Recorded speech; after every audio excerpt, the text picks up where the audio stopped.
सब कुछ बिल्कुल पसंद नहीं। दर्पण बेटा 25 नंबर निकाल, 25 नंबर। अरे aunty aunty aunty please please please, मुझसे नहीं, सब चीटिंग वीटिंग नहीं होता, प्लीज मुझसे ये सब मत करवाओ आप। हाँ, जब ये डेट होती है और मंथ हो फेब तो क्या बात होती है। उस डेट में दिन में भी 14वीं की रात होती है, नंबर है 14। ये तो मेरे कार्ड में है। देखा आबा, फिर से मानसी का नंबर आ गया। मुझे तो लगता है ना पक्का कोई साजिश है।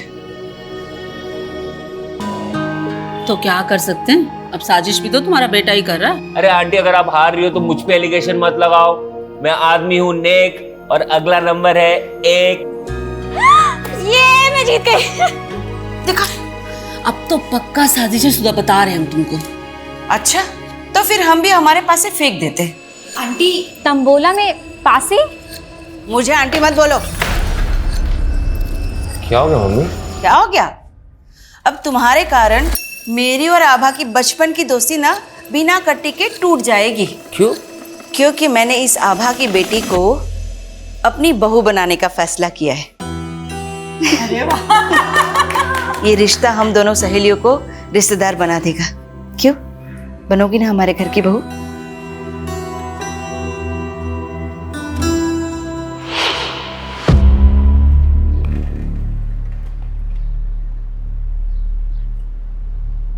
Neha, happy Valentine's day! I love you Neha.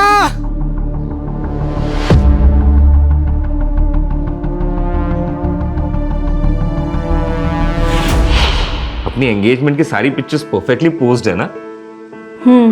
बस एक कमी है। क्या? इनमें मेरे पापा नहीं है।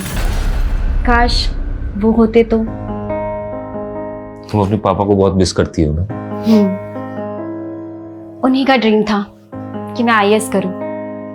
दर्पण, क्या हम शादी पोस्टपोन नहीं कर सकते? शादी के सेरेमनीज के बीच में मैं एग्जाम की तैयारी कैसे कर पाऊंगी? आई अंडरस्टैंड मानसी, लेकिन मम्मी का ये कहना है कि ये परफेक्ट मुहूर्त है शादी के लिए। देखो, हम दोनों मिलके ना कुछ एक अरेंजमेंट। भैया आपसे आई एम सॉरी, मुझे नहीं पता था भाभी आप यहाँ हो। कोई बात नहीं, मैं तुम्हें कॉल करती हूँ। बाय दीपक। बाय। क्या बात है? बहुत प्रॉब्लम हो रही है, बिजनेस में कोई ग्रोथ ही नहीं है। भाई ग्रोथ तो तभी होगी ना जब गर्लफ्रेंड के साथ पूरा टाइम स्पेंड नहीं करके काम पे ध्यान देगा तू। ऐसा नहीं है भैया, काम पे ध्यान दे रहा हूँ मैं, वो बस थोड़ी इन्वेस्टमेंट की जरूरत है। दीपक, अब तू भाई को मक्खन लगा रहा है। मैं ऑलरेडी इतना इन्वेस्टमेंट कर चुका हूं तेरे धंधे में, 25% भी उसका रिटर्न नहीं आया है। पर रिटर्न आएगा, थोड़ा टाइम लगता है ना, और इस बार थोड़ी इन्वेस्टमेंट की जरूरत है, बस 5 लाख रुपए चाहिए। 5 लाख? 5 लाख रुपए कहाँ से आएंगे? हाँ, अरे पता है ना तेरे भाई की शादी है, कितने खर्चे लगेंगे उसमें? माँ शादी है तो दहेज भी मिलेगा ना। और मानसी भाभी के घर वाले 5 लाख रुपए नहीं दे सकते। ये दीपक क्या बकवास कर रहा है? तू बोलना क्या चाह रहा है? मानसी की फैमिली से भी हम लोग दहेज लेंगे? भैया मेरा वो मतलब नहीं। एकदम निकम्मा है तू। हम लोगों का नाम डुबाना चाहता है क्या? हाँ मैं ही डूब रहा हूं आप लोग का नाम ना यहाँ पे, और भैया बहुत रोशन कर रहा है आप लोग का नाम। कराओ इनकी शादी और देखो मेरी बर्बादी। ये लड़का पता नहीं कब सुधरेगा।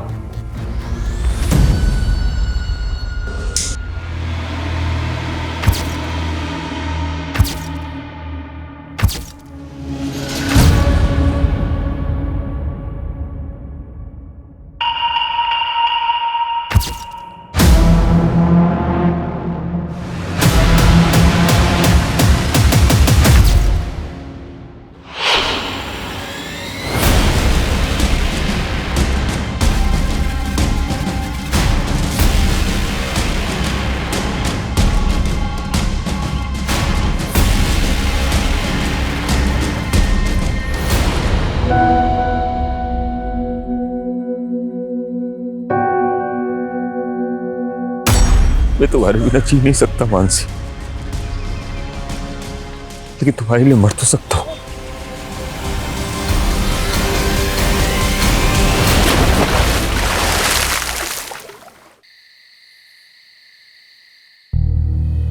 क्या हुआ दर्पण, तुम पूरे सेरेमनी में इतने एक्साइटेड थे और अब तुम्हारा मुंह लटक गया? एक्चुअली ये बात मैं तुम्हें एंगेजमेंट से पहले बता देना चाहता था, लेकिन कभी ना हिम्मत नहीं कर पाया। लेकिन अब लगता है कि अगर चुप रहा तो इस रिश्ते को आगे नहीं बढ़ा पाऊंगा। ऐसा क्या हुआ है दर्पण? देखो, उससे पहले ना मेरी जिंदगी में एक लड़की थी, लेकिन अब हम दोनों के बीच में कुछ नहीं है, हमारा ब्रेकअप हो गया है। वो सिर्फ मेरा पास्ट था, तुम मेरा प्रेजेंट हो। अब हम दोनों के बीच में कोई नहीं आएगा। तुम्हारे कल से मुझे कोई फर्क नहीं पड़ता, क्योंकि आज तुम सिर्फ मेरे हो।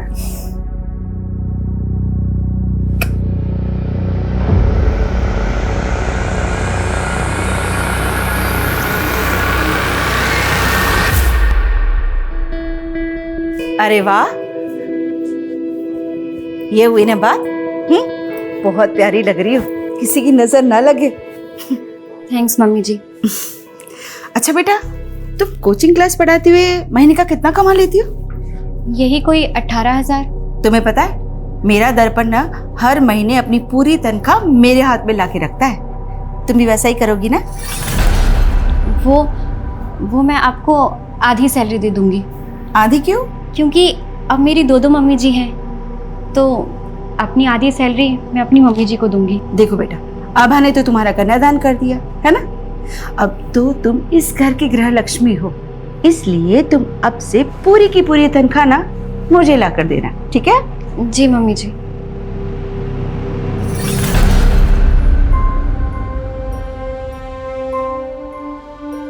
मानसी, मम्मी थोड़ी पुरानी ख्यालात की है, उन्हें तुम पॉजिटिवली लो। ये लो कुछ पैसे, तुम ये अपने घर वालों को दे देना। लेकिन मैं ये पैसे उन्हें नहीं दे सकती। क्यों नहीं दे सकती? मैं कोई गैर हूं क्या? अरे उनका दामाद हो। मैंने उन्हें प्रॉमिस किया है कि मैं आपको हमेशा खुश रखूंगा। प्रॉमिस किया था ना? हाँ, चलो इसे रखो और अभी स्माइल कर दो, स्माइल कर दो प्लीज प्लीज प्लीज प्लीज।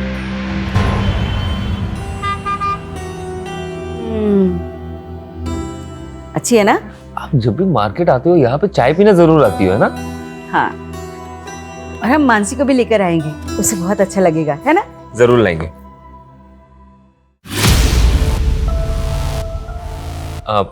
माँ आप चाय पियो, मैं बस 1 मिनट में। यहाँ पे क्या कर रही हो? तुम्हें देखने आई थी। तुम मुझे बुला सकते हो पर मैं नहीं। क्यों पीछा कर रही हो? तुम्हें पता है ना मैं शादीशुदा हूँ।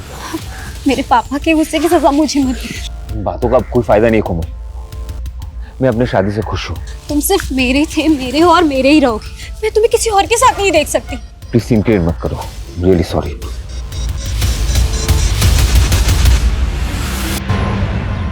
सर, मैं यहाँ सालों से पूरी डेडिकेशन के साथ कोचिंग दे रही हूँ और आपने मेरी आधी सैलरी काट ली। देखो मानसी, तुमने अपनी शादी के लिए 10 दिन की छुट्टी ली थी, तब मैंने 1 पैसा नहीं काटा।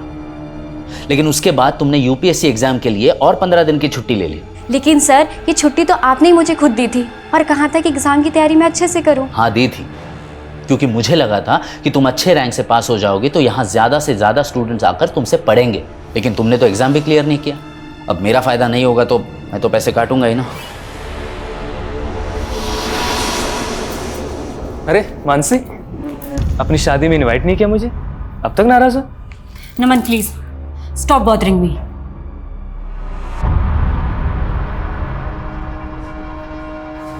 Good morning ma'am.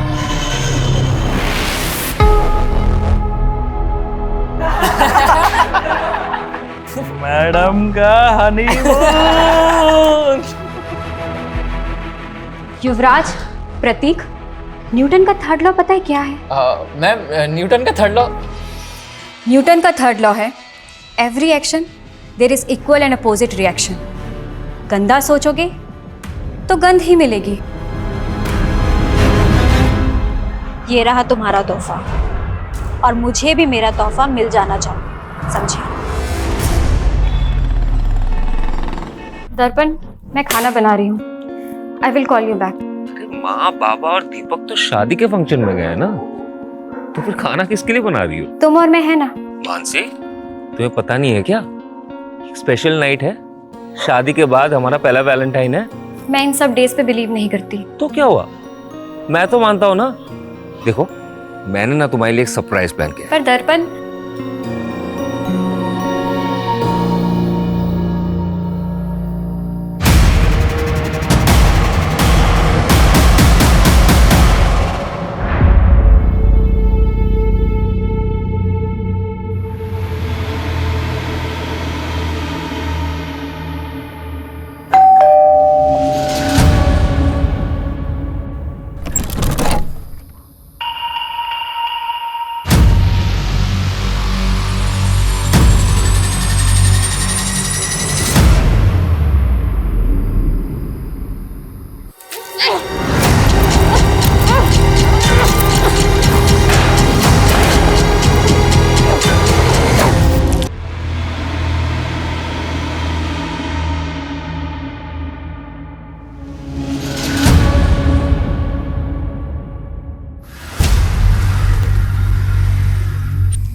कौन कौन था यहाँ पे? मैं और मानसी थे सर। शादी के बाद ये हमारा पहला वैलेंटाइन था। मानसी, क्या क्या हुआ? मानसी, क्या हुआ? मानसी, अरे ये क्या हुआ? पीछे हटिया। सर लगता है क्रिमिनल ये लॉक तोड़ के अंदर आए होंगे, क्योंकि लूट के भी निशान लग रहे हैं सर। कहीं किसी गैंग का काम तो नहीं सर ये? मानसी, मानसी,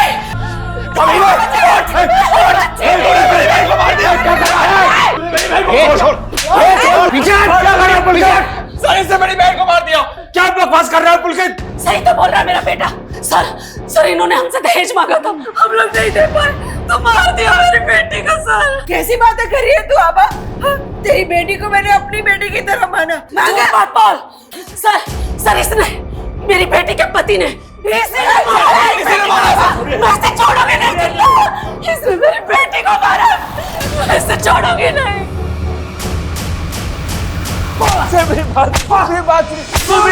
मैंने कुछ नहीं किया। जब मानसी का मर्डर हुआ तेरे अलावा घर पर कोई नहीं था।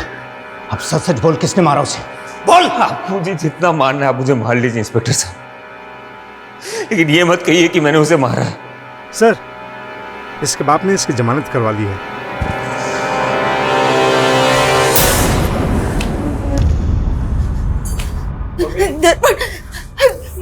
मेरा बच्चा।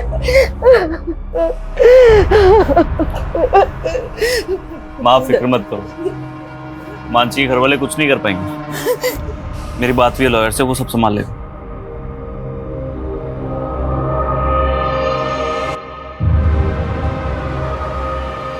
मानसी मेरी जिंदगी थी, उसके जाने के बाद मेरी जिंदगी का कोई मतलब नहीं है, लेकिन फिर भी मुझे उसका कातिल बोला जा रहा है। नहीं बर्दाश्त हो रहा मुझसे। मैं मानसी के बिना जीना नहीं चाहता, इसलिए आत्महत्या कर रहा हूं। मैं तुम्हारे बिना जी नहीं सकता मानसी।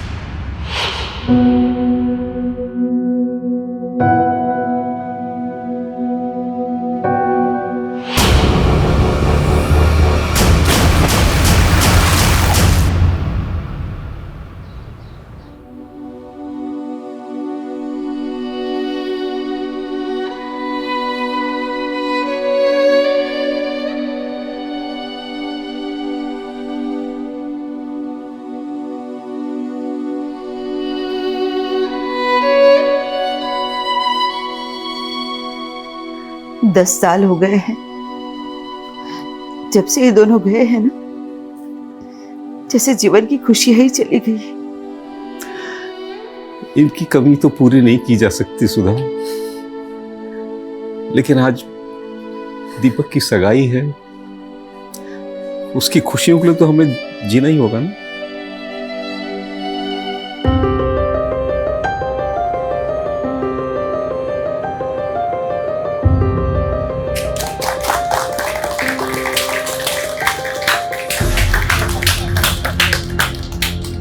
वाह सुधा वाह, मेरी बेटी की जिंदगी बर्बाद करके अब दूसरे के घर की बेटी की जिंदगी बर्बाद करने चली है। तुमने अगर अपनी बेटी खोई है ना, तो हमने भी अपना बेटा खोया है। अगर तुमने पहले ही हम पर भरोसा किया होता ना, तो ये दिन नहीं देखना पड़ता। भरोसे के लायक हो तुम लोग। हाँ, अरे एकदम घटिया लोग हैं ये। पुलकित मत कर। इस दीपक के बड़े भाई ने मेरी बहन से शादी करके उसका मर्डर कर दिया। अब ये आपकी बेटी को भी नहीं छोड़ेंगे। हाँ, ऐसा कुछ नहीं, झूठ बोल रहा है यशिका। पापा कैसे लोगे? नहीं करनी मुझे यहाँ शादी। और तुम बर्फी देवी जी सुनिए, मेरी बात सुनिए। अरे ऐसा कुछ छोड़ूंगा नहीं तुझे मैं।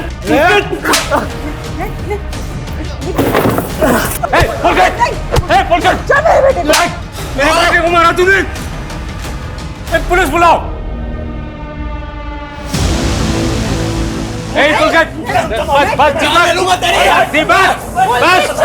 झगड़ा नहीं करना।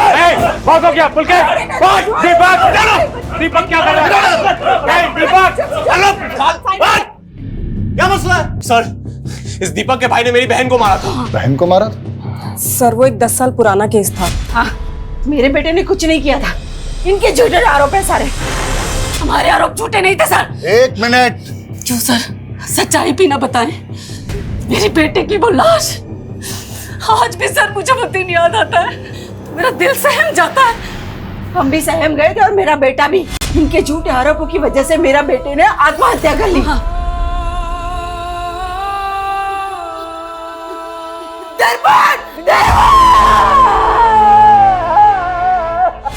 आप दोनों के परिवारों के साथ जो कुछ भी हुआ है उसे हम समझ सकते हैं, लेकिन आप नहीं समझ सकते सर, हमें तो 10 साल से इंसाफ भी नहीं मिला। मैं उस केस को फिर से देखूंगा। अभी आप प्लीज यहां से जाइए, और तुम दोनों मारपीट करके कानून को हाथ में लेने की गलती मत करना। लेकिन sir please, I request you. चलिए लेके जाइए इनको। चलिए आप लोग। और आप लोग भी।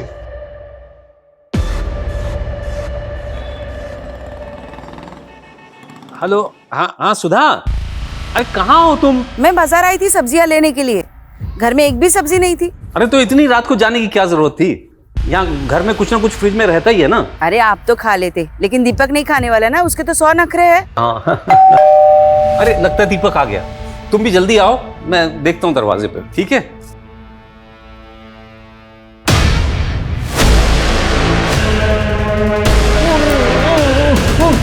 आज सुबह ना खीर बनाई है मैंने, आपकी सास को बहुत पसंद है ना, लेते जाइएगा उनके लिए।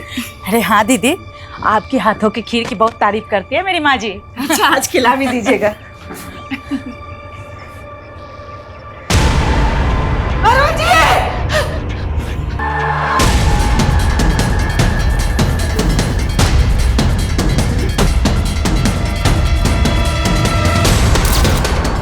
सर ये देखिए सर, दरवाजे पे फोर्स्ड एंट्री के साइन भी, और घर की हालत देखकर लग रहा है कि लूट भी हुई है। कैसे हुआ ये सब?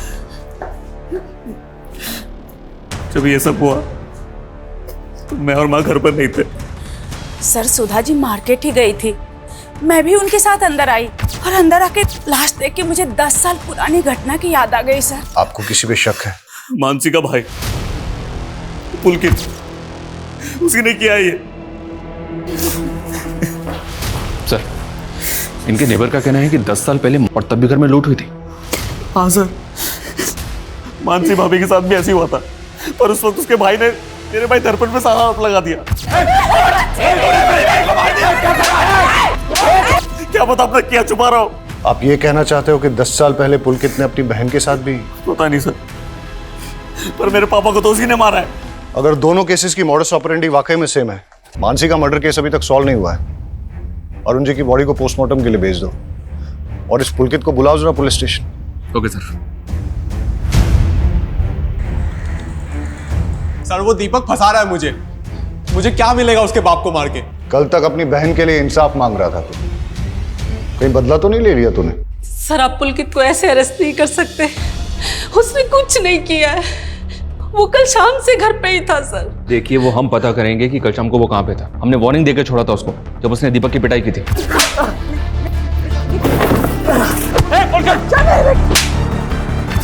पर अब नहीं, अभी आप प्लीज यहां से जाइए और हमें अपना काम करने दीजिए।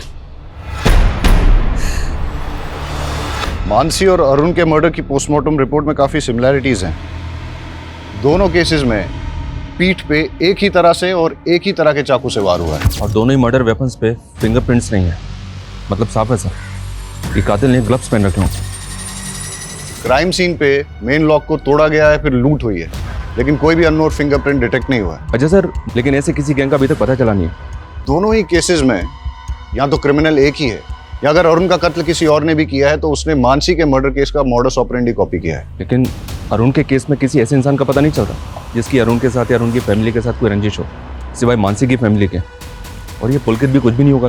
ये मानसी के मर्डर केस में दर्पण प्राइम सस्पेक्ट था, जिसने कि सुसाइड कर लिया था। मैं तुम्हारे बिना जी नहीं सकता मानसी। लेकिन उसके बाद पुलिस की सस्पेक्ट लिस्ट में एक कोमल नाम की लड़की थी, जो कि दर्पण की एक्स गर्लफ्रेंड थी। हाँ सर, लेकिन उस पर कोई आरोप साबित नहीं हुआ था। और सोचने वाली बात यह है कि 10 साल बाद वो अरुण का कत्ल क्यों करेंगे? तो हमें मानसी मर्डर केस के हर साक्ष्य से पूछताछ करनी होगी। मैंने एसीपी साहब से केस रीओपन करने की परमिशन ले ली है। तुम मानसी और दर्पण की फैमिली की सारी डिटेल्स निकालो, तब तक मैं इस कोमल से मिलके आता हूँ। सर दर्पण मेरा पास था, और अब मैं किसी और की पत्नी हूँ। आप प्लीज़ पुरानी बातें करके मेरी मैरिड लाइफ डिस्टर्ब कर रहे हैं। अब ये एक डबल मर्डर केस है, इसलिए पूछताछ में आपको हमारा सहयोग करना ही होगा। सर मैं पहले ही सब कुछ बता चुकी हूँ। तो फिर से बता दीजिए, मानसी और दर्पण की शादी के बाद क्या आप कभी दर्पण से मिली? तुम्हें पता है ना मैं शादीशुदा हूँ। तुम सिर्फ मेरे थे, मेरे हो और मेरे ही रहोगे। मैं तुम्हें किसी और के साथ नहीं देख सकती। नहीं। 10 साल पहले वैलेंटाइन डे की रात को जब मानसी का मर्डर हुआ था। सर मुझे नहीं याद है, और मैं भला मानसी को क्यों मरवाऊंगी। ये रहा तुम्हारा तोहफा, और मुझे भी मेरा तोहफा मिल जाना चाहिए।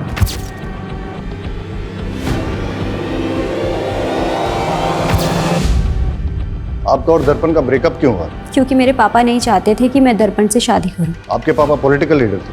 जी। उसके बाद उन्होंने काफी कुछ मैनिपुलेट करने की कोशिश की थी। सर मेरे ऊपर झूठे आरोप लगाए गए थे, मेरे कैरेक्टर पे उंगली उठाई जा रही थी। इनफैक्ट आप समझ भी नहीं सकते कि मैंने क्या क्या सहा था, पर लास्ट में मेरे खिलाफ कुछ साबित नहीं हो पाया। मानसी का मर्डर केस अब रीओपन हुआ है। अगर आपके स्टेटमेंट में कुछ भी झूठ निकला तो फिर आप देख लीजिएगा।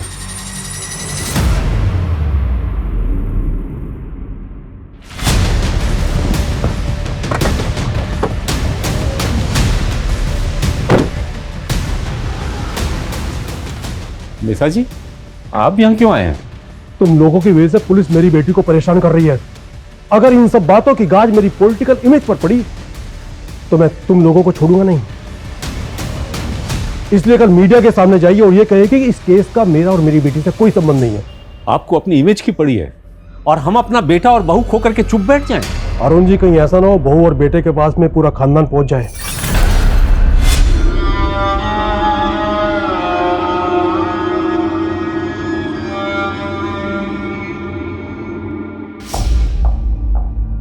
मेरी बेटी की अच्छी सास बनने का नाटक तूने बहुत कर लिया सुधा।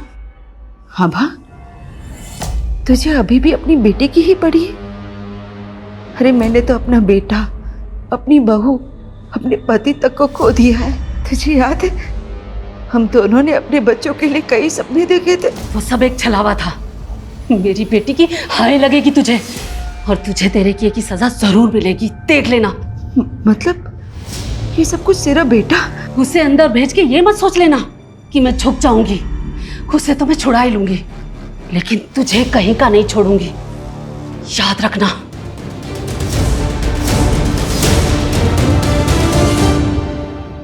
दस साल पहले पुलिस ने जब दर्पण को रिमांड पे लिया था तो उसने बयान दिया था कि मानसी जिस कोचिंग इंस्टीट्यूट में पढ़ाने जाया करती थी उसको लेकर वो काफी ज्यादा अपसेट थी।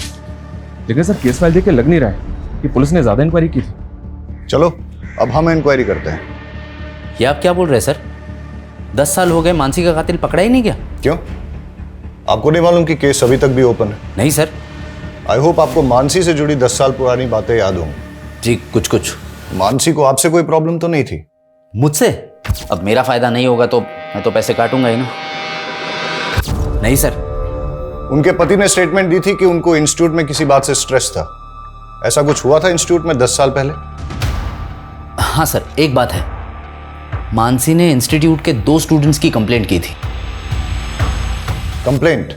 कैसी कंप्लेंट? मैडम का हनीमून। एक्चुअली तब मानसी नहीं चाहती थी कि उन दोनों पे कोई पुलिस कंप्लेंट हो या उनका करियर बर्बाद हो, लेकिन हाँ मैंने उन दोनों को रेस्टिकेट कर दिया था। आप हमें उन स्टूडेंट्स के नाम, फोन नंबर और एड्रेस दे दीजिए, और मानसी 10 साल पहले जिन जिन स्टूडेंट्स को पढ़ाती थी उन सब की डिटेल्स भी दीजिए।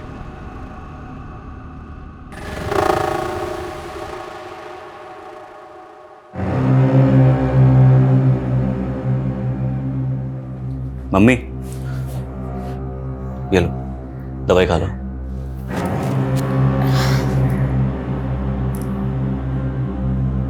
ये लो।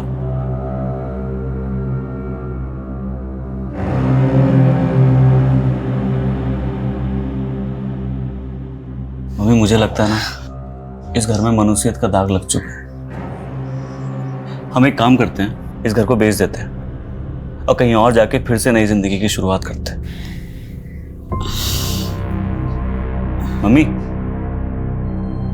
मम्मी मम्मी मम्मी मम्मी अब ठीक? मम्मी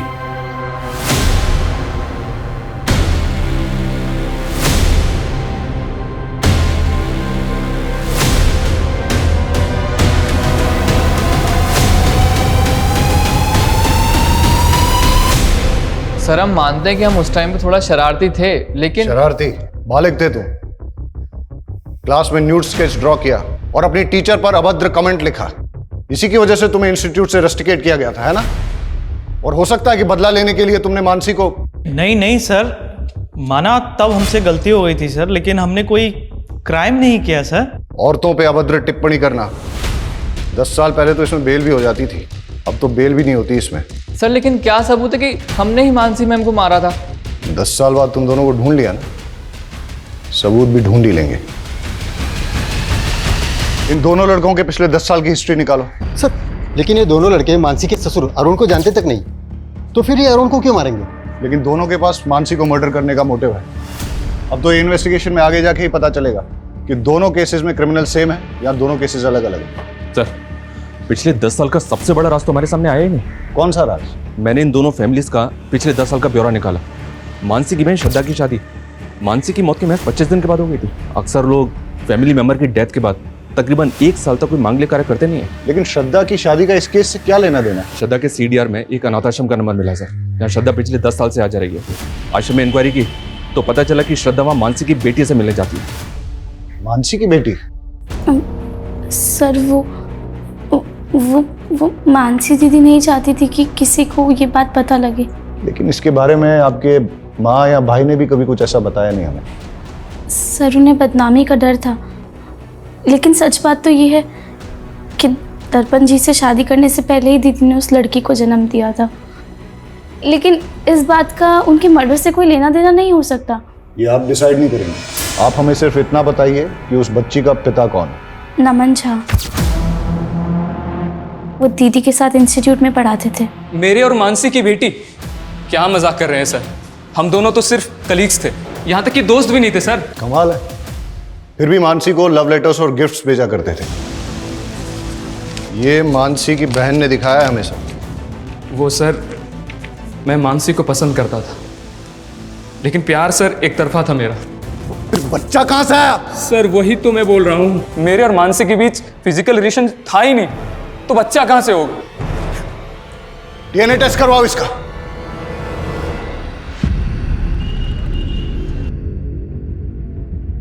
मैंने तुझे बोला था ना इस दर्पण से दूर रहना, फंस गई ना पुलिस के चक्कर में। पापा ये सब कुछ आपकी वजह से हुआ है। आपने क्यों मुझे और दर्पण को शादी नहीं करनी दी? उसकी वजह से उसे मानसी से शादी करनी पड़ी और मुसीबत में मैं फंस गई। डोंट वरी बेटा, बेटा भले ही मैं पावर में नहीं हूं, लेकिन फिर भी इतना पावरफुल हूं कि तुझे छोटी मोटी मुसीबत से निकाल सकूं।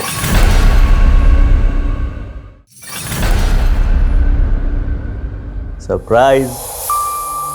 वाओ, तुम तो हमेशा मुझे सरप्राइज कर देते हो।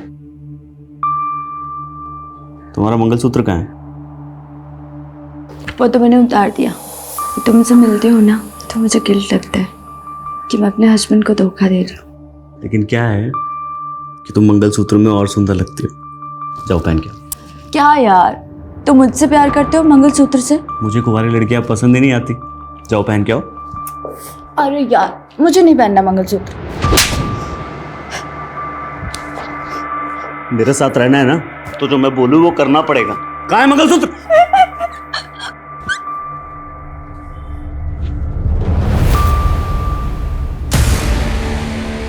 इधर आओ। बस हो गया। अच्छी लग रही हो। लड़कियों पे मंगलसूत्र का tag. This is my swag. Sir Naman का DNA तो उस बच्ची के DNA से मैच नहीं हुआ, लेकिन उस बच्ची का DNA मानसी के प्रेजर्व्ड DNA से 50% तक मैच हो गया। जेनेटिक मैच 50%, मतलब बच्ची मानसी की नहीं है, लेकिन मानसी की फैमिली में से ही किसी की है, इसलिए DNA मैच 50% ही मिला है। श्रद्धा ने जो स्टेटमेंट दिया है वो भी गड़बड़ है सर। मर्डर से पहले मानसी रेगुलर इंस्टीट्यूट जा रही थी। अगर तब वो प्रेग्नेंट होती तो सबको पता होता। और श्रद्धा ने ये भी नहीं बताया कि उसकी डिलीवरी कहाँ हुई थी। सर मैं बहुत डर गई थी, मुझे कुछ समझ में नहीं आ रहा था कि मैं आपको क्या जवाब दूं। तो बच्ची आपकी है, लेकिन अनाथ आश्रम के रिकॉर्ड में उस बच्ची की माँ का नाम मानसी क्यों है? सर श्रद्धा के साथ धोखा हुआ था। 18 की भी नहीं हुई थी सर। और उस सिद्धार्थ ने इसकी जिंदगी तबाह कर दी। सिद्धार्थ, मेरी बहन नाबालिग है, तुझ पे रेप चार्ज लगेगा। नहीं दीदी, ये क्या कह रहे हो?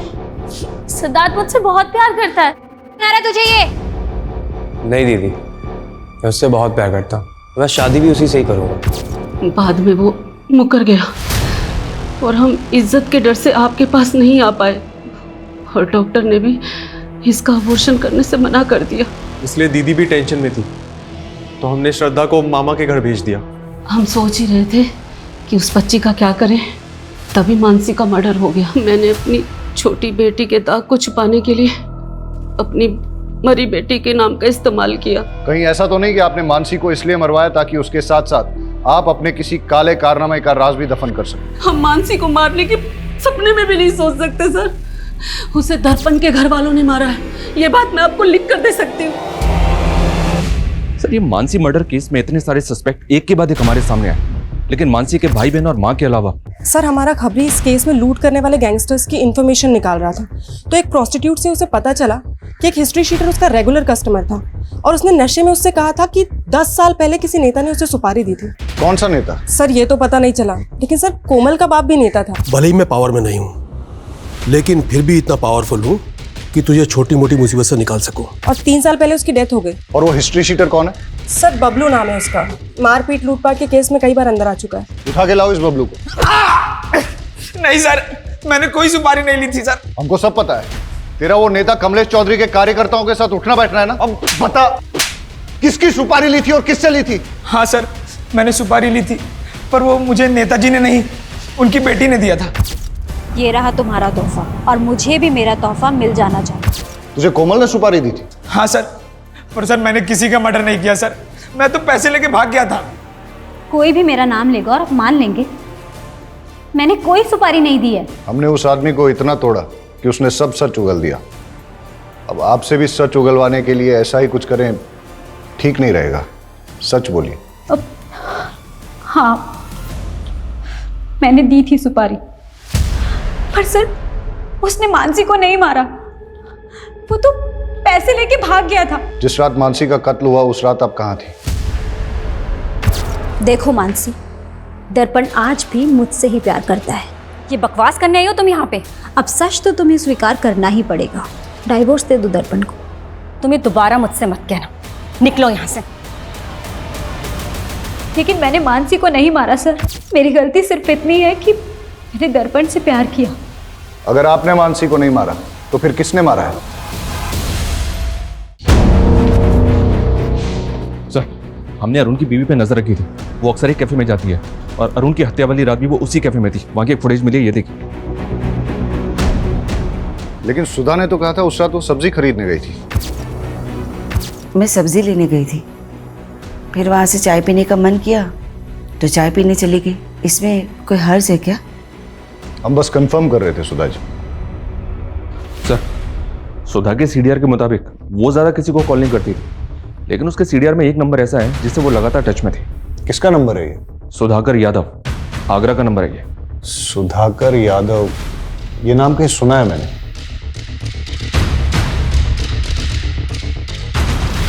मानसी मर्डर केस में इससे पूछताछ हुई थी, दर्पण का दोस्त है ये, मिलते हैं इससे। सर, मैं ही सुधाकर हूँ, लेकिन मैंने कभी भी दर्पण की माँ को कॉल नहीं किया है। सुधा के कॉल डिटेल्स में ही मिला है हमें ये नंबर। ये नंबर आप ही के नाम पे है ना?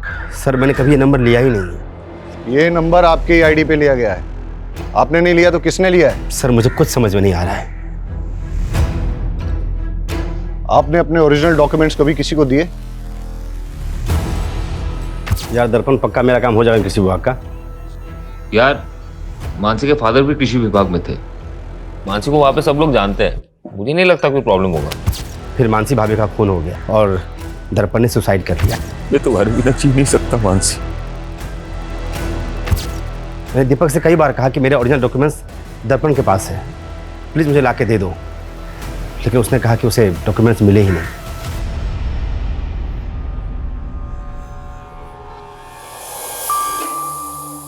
इतना ही पसंद है तो अपने नाम का मंगलसूत्र क्यों नहीं बना देते? तू पागल हो गई है क्या? शादी कुंवारी लड़कियों से की जाती है। कल तक तो तुम्हें शादीशुदा लड़कियां पसंद थी, अब कोई और पसंद आ गई क्या? क्या हो गया तुझे? जैसे चल रहा है वैसे चलने देना। नहीं चलेगा अब मैं तुम्हारी बातों में नहीं आने वाली। मुझे मना करेगी? मेरी इतनी हिम्मत है? मेरी इंसल्ट करेगी? उठ! ज्यादा हिम्मत आ गई तेरे अंदर है? मेरी इंसल्ट करेगी?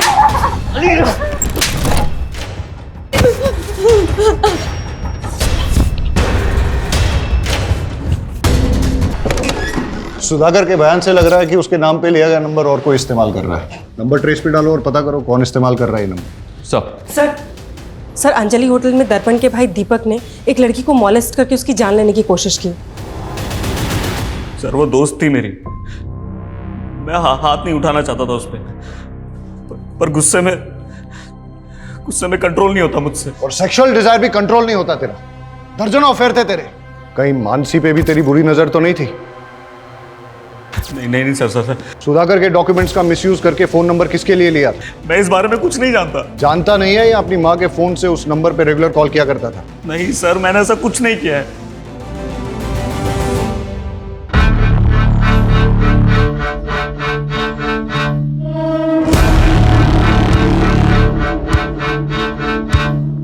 वेटर,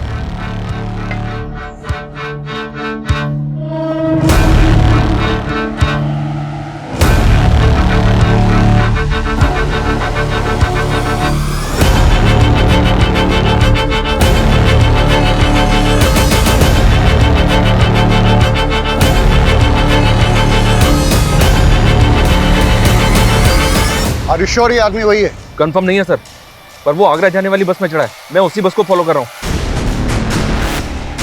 मैं उस बस के रूट वाले स्टैंड पे हूँ। मैं बस पे चढ़ता हूँ, तुम बस को फॉलो करो। Okay sir.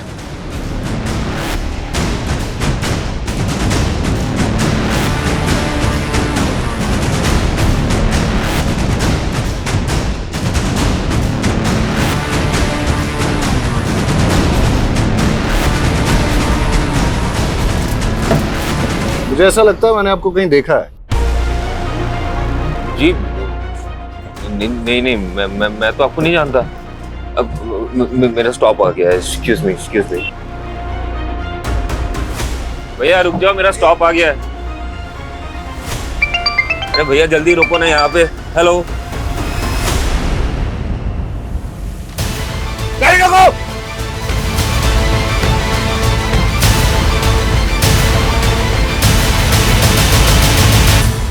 बहुत शातिर चाल चली तूने दर्पण। मानसी के मर्डर केस में तुझे फांसी ना हो जाए, इसलिए अपना नाम और पहचान बदल ली। तेरी गर्लफ्रेंड कोमल ने हमें सब कुछ बता दिया है। सारे फसाद की जड़ तो वही है ना सर। मैं कोमल से बहुत प्यार करता था, उससे शादी करना चाहता था। मेरी माँ जब हमारे रिश्ता लेके उसके घर पे गई तो उसके बाप ने मेरी माँ की बहुत बेइज्जती की और ये मुझसे बर्दाश्त नहीं हुआ। तो मैंने कोमल को छोड़ के मानसी से शादी कर ली। लेकिन आए दिन कोमल मुझे ये एहसास दिलाती रही कि वो मुझसे कितना प्यार करती है। तुम मुझे बुला सकते हो, पर मैंने मेरे पापा के गुस्से की सजा मुझे मिली। बचपन से काफी लड़कियों ने मेरी प्रपोजल ठुकराया सर। मुझे ये सब कुछ बिल्कुल पसंद नहीं। I love you, Neha. कोमल एक लौती थी जो मुझसे बहुत प्यार करती थी। वो मेरे लिए कुछ भी कर सकती थी और ये बात मेरे लिए बहुत बड़ी थी। मानसी को धोखा देके मैं कोमल से मिलने लगा। मेरी माँ को मुझ पे शक हो गया तो उन्होंने मुझ पे नज़र रखने के लिए मेरे पीछे एक प्राइवेट डिटेक्टिव लगा दिया। उस प्राइवेट डिटेक्टिव ने हमारे कुछ फोटोज खींचे, मेरे और कोमल के। कुछ दिन बाद वो फोटोज मानसी ने देख ली। कहते थे कोमल सिर्फ तुम्हारा पास्ट थी और अब हम दोनों के बीच कोई नहीं आएगा, तो फिर ये क्या है? देखो मानसी, मैं कोमल को भुला नहीं पा रहा हूँ। बेहतर यही होगा कि तुम मुझे डिवोर्स दे दो। क्या? एक म्यान में दो तलवार तो नहीं हो सकती ना सर। तो मैंने वो तलवार चुनी जिसमें मोहब्बत की रवानगी थी।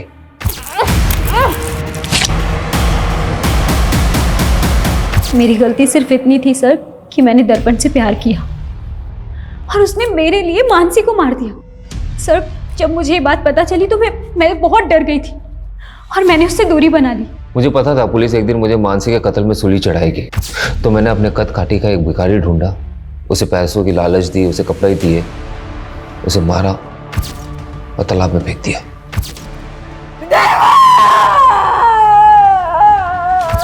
और फिर हुलिया बदल के तू गायब हो गया। और सुधाकर का आईडी था तेरे पास, उसके नाम पे तूने एक फोन नंबर भी ले लिया। एक बात बता मेरे को, तेरी इन काली करतूतों के बारे में तेरी माँ को पता है? और अपने पिता को क्यों मारा तूने? माँ उन्हें दिलासा देना चाहती थी कि मैं जिंदा हूँ। दर्पण तू जिंदा है? हाँ, हमारा बेटा जिंदा है। झूठ बोला तुमने मुझसे, इतने दिनों छुपा के रखा। अभी पुलिस को फोन लगाता हूँ मैं। नहीं, अरे क्या करे, कट कीजिए, हमारा बेटा है वो। झूठ बोला तुमने मुझसे। उन्होंने मेरे सामने मेरी माँ को थप्पड़ मारा था और मुझे धमकी दिया कि अंदर करवा देगा। उस दिन तो मैं वहां से चला गया और घर वापस जाके पापा को। माँ हूं मैं, मेरे लिए मेरे बच्चे से बढ़कर कुछ भी नहीं। एक कातिल की माँ हो आप और अपने बेटे के गुनाह में बराबर की भागीदार हो। प्यार और ममता में लोग इतने अंधे हो जाते हैं कि वो ये देख ही नहीं पाते कि दर्पण जैसे लोग कितने खतरनाक हैं। इस तरह के लोग न तो रिश्तों की परवाह करते हैं, न ही जज्बातों की। और अक्सर ऐसे लोगों को पहचानने में हम लोग गलती कर देते हैं। आज भी हमारे देश में कई औरतें ऐसी हैं जो अपने पति के अत्याचार और घरेलू हिंसा की शिकार हैं, लेकिन जीवन भर सहती रहती हैं। अगर अन्याय के खिलाफ आवाज न उठाई जाए तो उनका हश्र यह भी हो सकता है कि वो अपनी जान गंवा दे, जैसा कि मानसी के साथ हुआ।